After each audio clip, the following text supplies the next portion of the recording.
নমস্কার বন্ধুরা, আমি আরেকটা নতুন রেসিপি করছি। বোয়াল মাছের মাথা দিয়ে লাউ। তার জন্য আমি বোয়াল মাছের মাথাগুলো হলুদ মাখিয়ে আলগে দিয়ে দিলাম কড়া।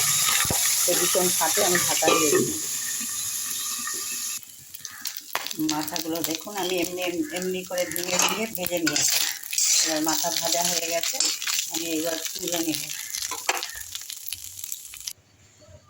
কড়াতে তেল দিয়ে দিয়েছি, আমি এর মধ্যে জিরা দিয়ে দিয়েছি।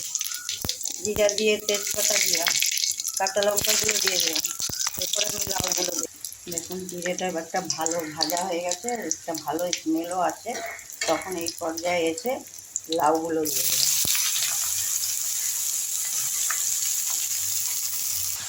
লাউগুলোকে দেখুন কীরকম করে কেটেছি, যে কড়ার মধ্যে দিয়ে দিয়েছি। এবার ধুয়ে আমি কেটেছি। আমি কেটে ধুই না, একেবারে ধুয়ে নিয়ে কুচিয়ে কেটে দিই। এরকম ছোটো ছোটো করে কাটবেন, কেটে তারপরে রান্না এরকম।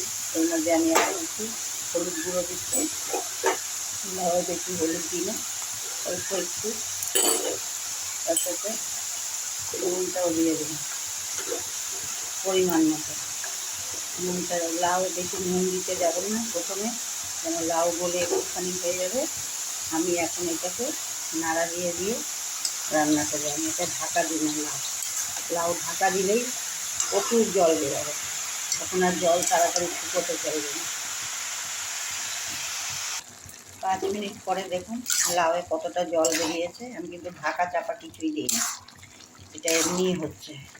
এই লাউয়ের ভীষণ জল বেরায়, ওই জন্য ঢাকা দিলে আরও জল বেরাবে। লাউটা শুকানো অবধি আমাকে অপেক্ষা করতে হবে। লাউয়ের জলটা শুকানো অবধি আমাকে অপেক্ষা করতে হবে। দেখুন লাউটা ফুটছে, এইখান থেকে আমি একটু লাউয়ের জল তুলে রাখলাম। পরে এটা আমি কাজে লাগাবো, এটাও দেখাবো কী কাজে লাগাবো।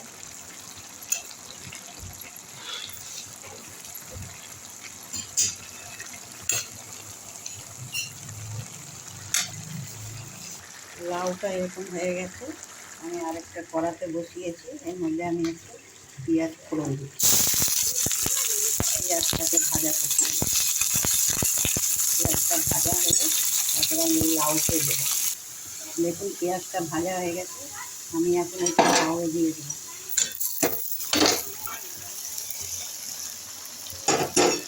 লাউ দিয়ে দিলাম। এবার সেই মাছ ভাজা মাথাগুলো আমি সব দিয়ে দিলাম। এবার ঘোটা নাড়া করবো,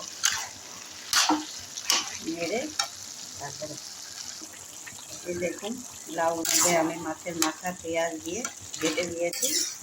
কত ঘন তো। এখন আমি এটার মধ্যে 1 চামচ চিনি দিলাম।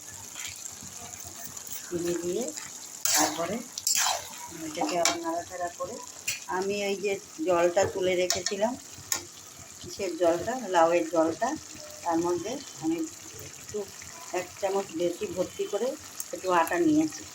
নিয়ে এটাকে গুলিয়ে আমি ওইটার মধ্যে দেবো। লাউটা দেখুন আমার জলটা শুকিয়ে গেছে প্রায়।